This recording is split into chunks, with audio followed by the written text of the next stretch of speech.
Hello everybody, my name is Engarde. Welcome back for more Pokemon Platinum. In the last part, we got all the way here to Snowy Route 216. You know, because we gotta get to Snowport City for a reason that I haven't even talked about, because, you know, story, who cares about the story, am I right? But yeah, we gotta get up there and, you know, get through all of these friggin' ice types, even though I talked about in the last episode that, you know, there's gonna be a lot of trainers with non-ice types here. And that second just reminded me of, I recently read that, you know, there's a lot of people that complain about the fact that, you know, we never get early ice types in the Pokemon games. Like, there aren't really a lot of times where you can actually get like an ice type before. Like, well, I don't really know where the cutoff point would be, but just generally like early game. Like, Hoenn is not the best example. Because, you know, I feel like that is the one region, especially, that actually does have a good reason for why you don't get an early ice type, since, you know, it's a freaking tropical region. But then, you know, there you only get ice types at, Shoal Cave. So, you know, at the very earliest, it's before the seventh gym. So, you know, that's pretty bad. And then you have, I don't know, actually, let's go through and see. Actually, I feel like in Platinum, there really should be, like, an early ice type. Since, you know, the climate is colder, and, you know, in your starting town, you have, like, snow laying around. Like, there should be, like, I don't know, a Swinub you can catch. Even if it was only like a 5% encounter rate or something like that, it still would have been cool to have like a 5% chance of encountering like a Swinub. But then, you know, yeah, I really don't think there's ice types at all before you get here to Route 216. Huh. And then we have Black and White, which is, you know, that is also pretty late, because it's not until you get the snow cones. Don't want to take a risk of that thing being faster than me. Switching a lot, I'm sorry about that. Well, not that I really have to excuse that, I suppose, but still. Believe this Ambipom might have Technician. Either that or, it almost has to have, doesn't it? Because, like, that double hit sure is hitting for a lot. Ooh. Huh. I think this Ambipom has a custom moveset. If not, that is a really cool moveset, you know, just in general. But yeah, ooh, wait. Aren't there some ice types you can get in Black 2 and White 2? In winter? I believe there is. Like, there are some places in Black 2, White 2 where you can, I think you can get, like, Cubchoo and those a little earlier in winter? No. Actually, let's be a little scientific about this. And I'm gonna hand out a huge apology to future me, but by each generation, when is the earliest you can get an ice type? And put that on screen. Because I'd be really curious to find that out. But I believe that in general it is, you know, pretty late in every generation pretty much. Which is so super sad that there's, you know, there's just an entire type that just gets shafted out of the pool of Pokemon you're able to choose. So that said, like I'm not particularly a huge fan of ice types myself. Like I like a lot of ice types, but just ice types in general. Yeah, I have a lot of other types that I like better. Like for example, I like the water and the flying and grass types. Well, the water type, the flying type, and the grass type are probably my top 3 most favorite. Just in general. Oh, you are a booty. A big old fat booty. And I'm so tired of seeing you in Pokemon Go. I swear to God. I feel like that might be the case for a lot of people with the regional Pokemon, because you know, Mr. Mime is the regional Pokemon for Europe. But I don't know, because of France and mines? Question mark. I don't really know. And then you have, like, I believe it's, well, actually there's a lot of different Pokemon now, because in Generation 1, when Pokemon Go only had Generation 1, it was like, you had Mr. Mime for Europe, Tauros for North America, Farfetch'd for Asia in general, and then Kangaskhan for Australia. I don't know if there were any other than those, but I know that those were ones at the very least. But now you have a lot of different ones, like you have, I believe Corsola, Torkoal, which can only be found in India, I believe. You have Solrock and Lunatone, which are, depending on which hemisphere you're in. So, for example, right now, I believe the northern hemisphere can only find Solrocks and not Lunatones, and the northern hemisphere is Solrock because it's summertime here, and the southern hemisphere is Lunatone because it's quote-unquote winter down there. Oh shit. Oh shit. I didn't see the sunlight had faded. Oops. Oh well, at least the light screen faded. Hooray. And in general, I think there are others that I'm forgetting, but I kind of actually like that. At least now that, well, I don't know, it's still a little lame because it means that you pretty much have to travel to other regions just to capture like 1 or 2 Pokemon.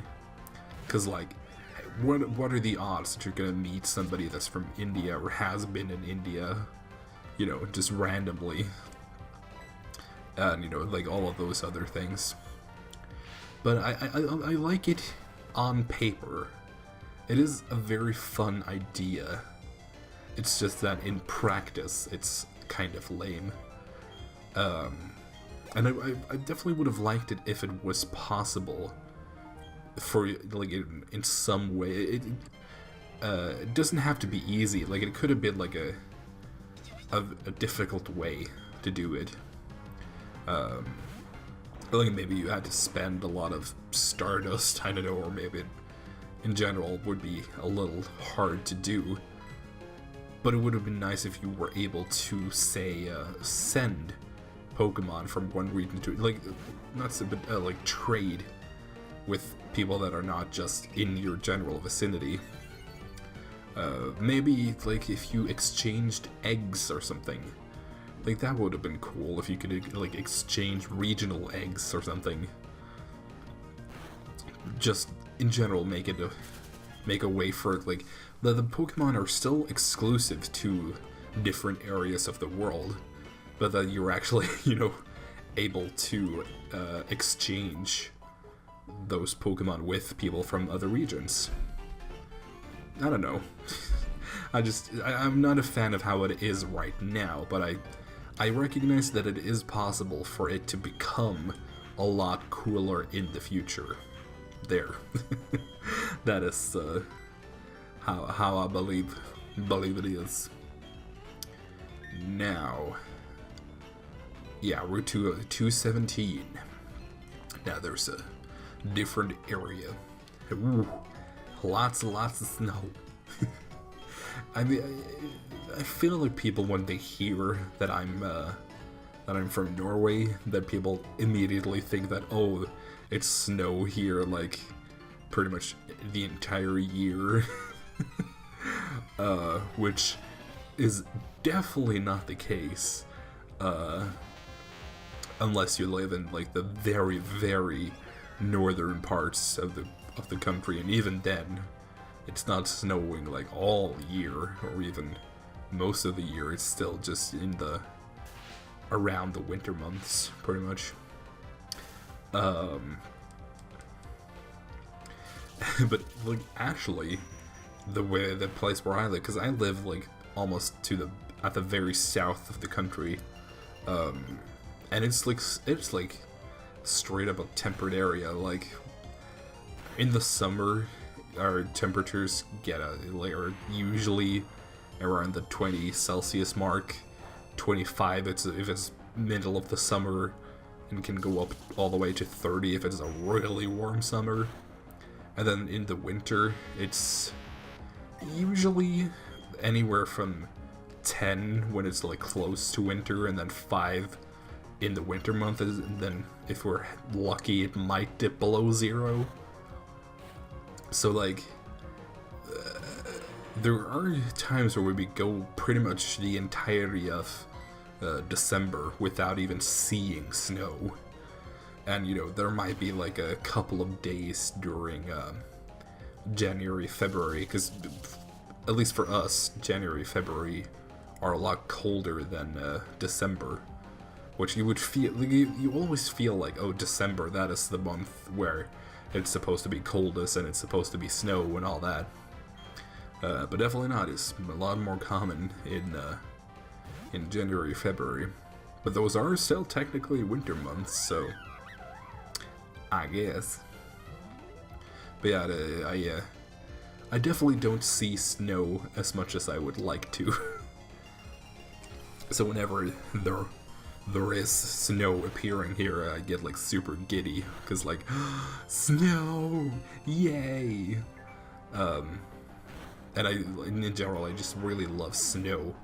I do hate the stuff that comes with snow, specifically what comes after the snow, at least here, because pretty much the rule of thumb when you live where I live is that for every 1 day of snow we get 2 days of like the slush, you know, I don't know if there is like a specific word for it, but you know, when the snow is like kind of melted but it's still there, and you know, it gets mixed in with all the city smoke and smog, and it gets like blackened and weird and wet and just ugh, and just super duper annoying.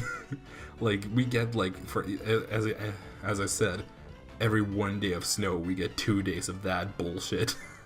Which is the reason why a lot of people, when it actually does finally snow, people are like, oh fuck, because it means that, you know, we have to deal with that bullshit later. But I still get excited because I love snow. Specifically, one of my favorite things ever is when it is snowed, and you know, there's like that, you know, really crisp like layer of, like, it's not just floof, like there's like paths of where people have walked, so it's actually possible to walk without, you know, getting exhausted, you know,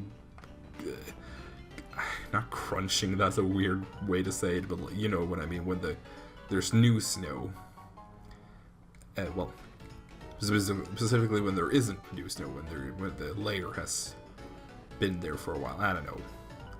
And then, you know, go out for a walk when it's like that, and just specifically go for a walk when it's in the not in the middle of the night, but like late in the evening or in the beginning of the night, and it's just, it's all dark, quiet. You're pretty much the only person out, and it's just this quiet landscape of snow, and it's I love it. Like, especially I've definitely had some times where I went out for a walk when, like, pretty much I've had some times where when it starts snowing, when I look at the window and I see that it's snowing, I'm just like, oh, I need to put on some clothes, get my headphones, and just go for a walk. Like, that snowfall makes me want to go on walks, because it's like, oh, yes, finally. And then put on some quiet music, especially this theme that's playing on this route, the Route 216 theme, and the Snow Point City theme. Just listening to that when you're walking around in a winter wonderland. Gosh, that is amazing. But then there is also a kind of joy in walking around in the weather that it usually is here, aka just straight up rain. Like, the town that I live in is like city, actually. The city that I live in is very well known for being gray. There is one town that is even more so known for being rainy. But this is definitely the city of overcast and also plenty of rain. But I do like walking around in that too. Like, if you have like a good umbrella over you that you don't, actually get wet. Had some good shoes. And then actually, there is a specific song that I like listening to when it rains, and I'm walking around in the rain, which is the quote-unquote rain theme from Persona 5. That is a freaking mood. Especially because whenever it rains, like, usually there's not a lot of people, walking around. And, like, I don't really, like, have, like, a phobia of people. Like, that's a little extreme. But I definitely like walking when there's not a lot of people around, because I like that feeling of, I don't know how to explain it, really, because it's not like I don't like when there's people walking around, like, oh, I just want it to be me. But just, I like that it's not lonely either. It's not like a lonely feeling. I don't know. I like the quiet and the fact that it's just me there. Like, that's a fun feeling.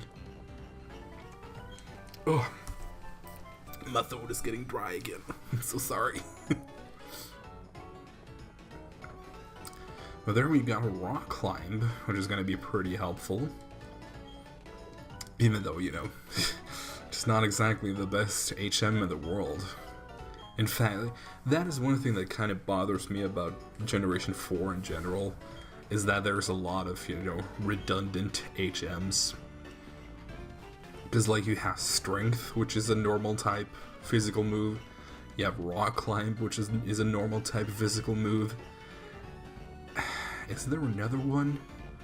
I suppose you have Cut, which, is also a normal type physical move. And then you have, Waterfall and Surf. And then in Heart Gold Soul Silver you have Whirlpool as well. And then in Diamond and Pearl Platinum, you have Defog, which is, it is pretty much just Flash, except, it's instead of darkness, it's fog.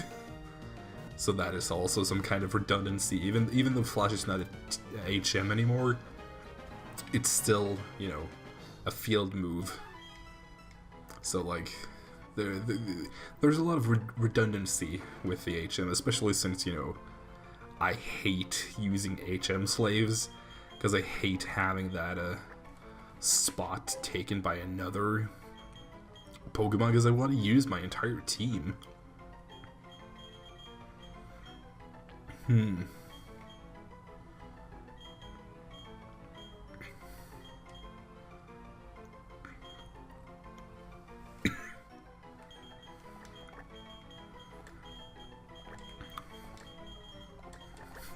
Sure, Edelweiss. Now, I am very curious what we're going to catch in Acuity Lakefront. I don't know if that is how you actually say that. I've heard, you know, Acuity, Acuity, Equity, I don't know. I don't know if there's an actual official way to say it, but I think Acuity sounds very stupid. So even if that was like the official way to say it, I still wouldn't want to say it because it sounds dumb. Like, it sounds like a foreign person not knowing the official pronunciation, because that is how a Norwegian person reading that word without knowing the pronunciation would say it, and that makes me really dislike it. Because it kind of reminds me, because for the longest time, because I grew up, you know, playing video games, specifically Pokemon, in English, and, you know, not a lot of the games were voice acted at all. You had some voice acting, for example, Pokemon Stadium, but that was, you know, you got the... It has Snowveil. Freaking Snowveil. I completely forgot about that. Oh, God in heaven, that could have gone very bad. Don't do this to me. Okay. I was pretty sure. You hear me backtracking there. I was mostly sure that it wasn't going to be KO'd by the hail there, but I was nervous all the same. But yeah, so I got some of the Pokemon names through the Pokemon Stadium voice acting and some stuff like that, but most of the words, like, there's a lot of words that aren't said out loud. So it's just, you know, take it in good faith that they were pronounced certain ways. Oh, and yeah, duh, of course, we have the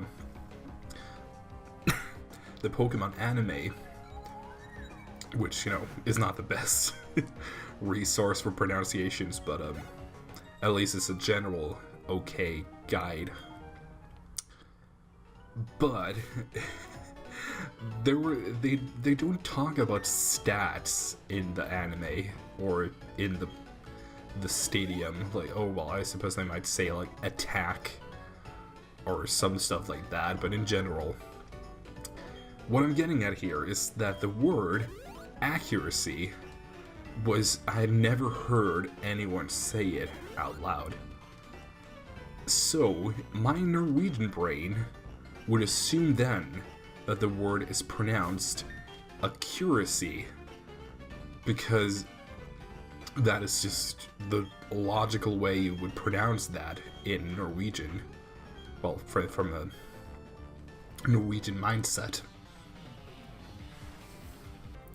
Sorry, my throat again is getting really dry, so sorry if there's like a lot of weird cutting going on. I'm gonna try my best to make it make it okay to watch,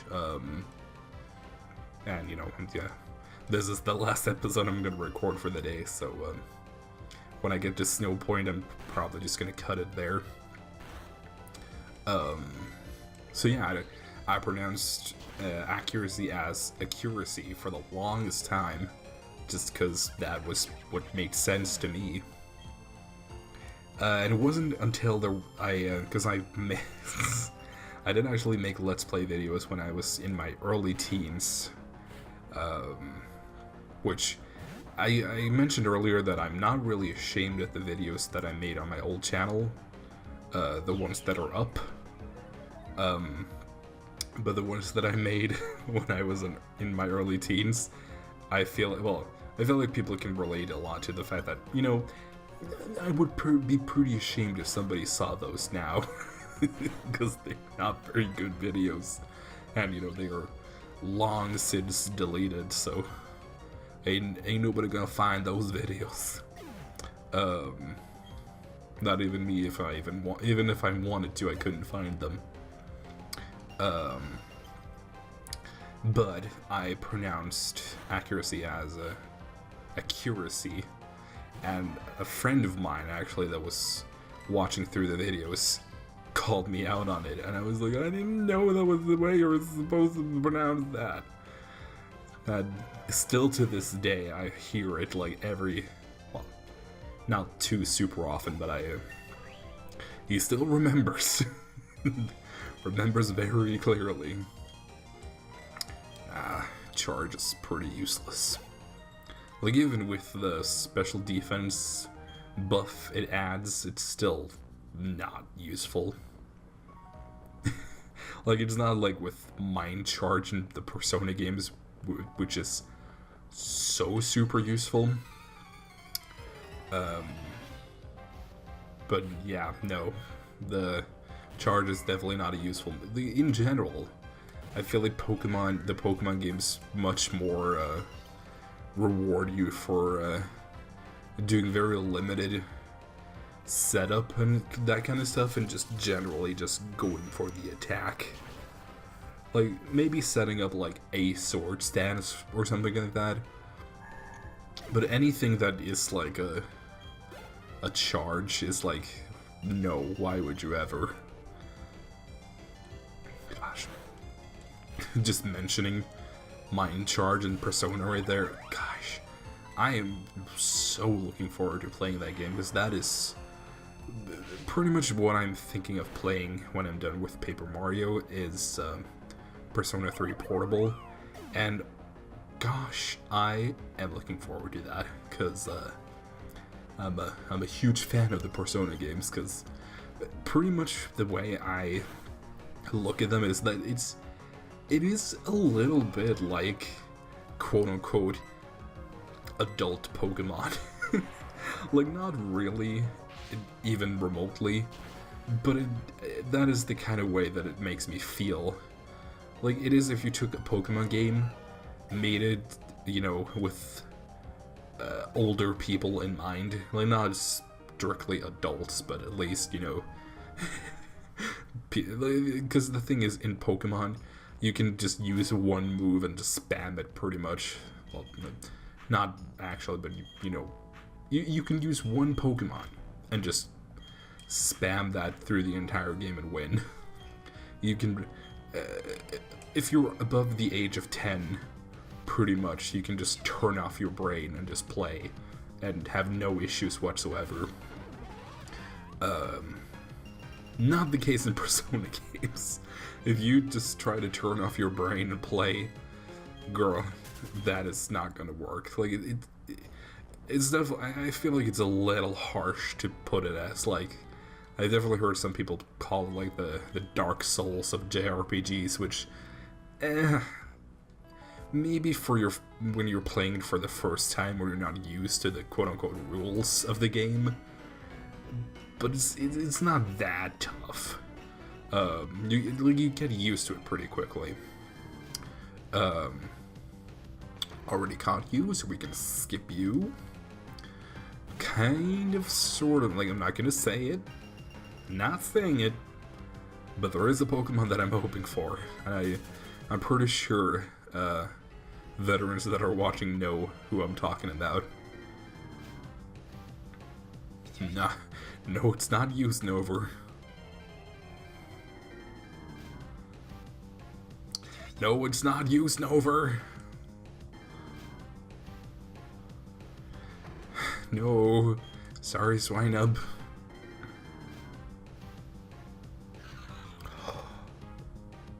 Right Pokemon, but wrong gender. I would have loved to have gotten a female Snorunt. gosh heckin' darn it. Because, by golly, do I love Froslass. Like, definitely in my top 10 favorite Pokemon of all time. Because, goddamn. It's just so amazing, beautiful, fantastic. Oh. Like, for fuck's sake, it's a female kimono-wearing ice ghost. Like, hot diggity. Ooh.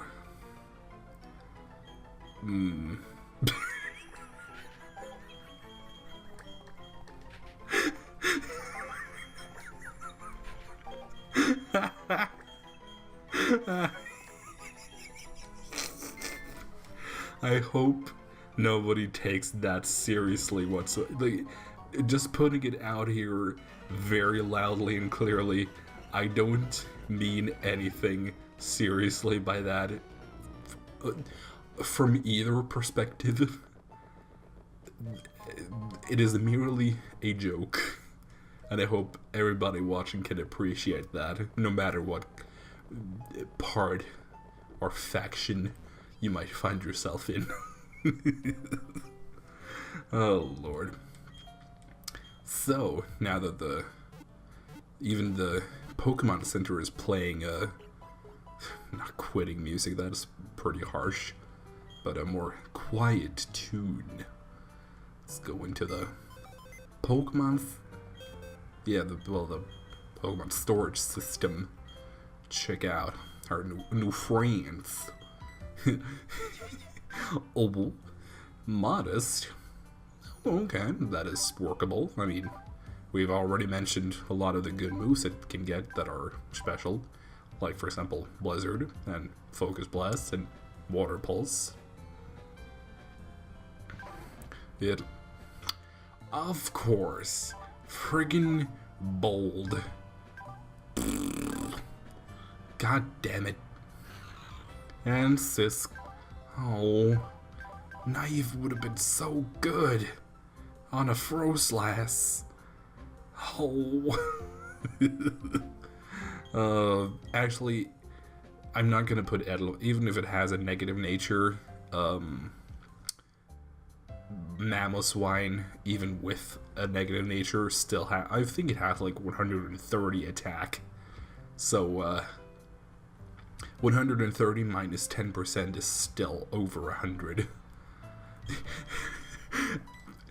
Mamoswine with a negative nature has still more attacking power than Tropius and Labunny with, positive natures. So, it gets a free pass. It's pretty much if a Pokemon already is kind of teetering on the edge and then gets hit with a bad nature, then it's like, oh no girl, please.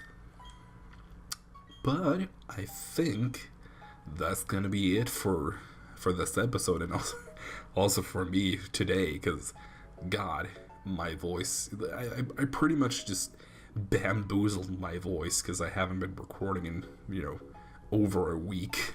Then all of a sudden it's like, hey, let's record for like 3 hours. Surely this cannot, be negative for my voice whatsoever. So I'm gonna be seeing you guys in the next time. Goodbye.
Oh, that was nasty. Oh, girl, you nasty.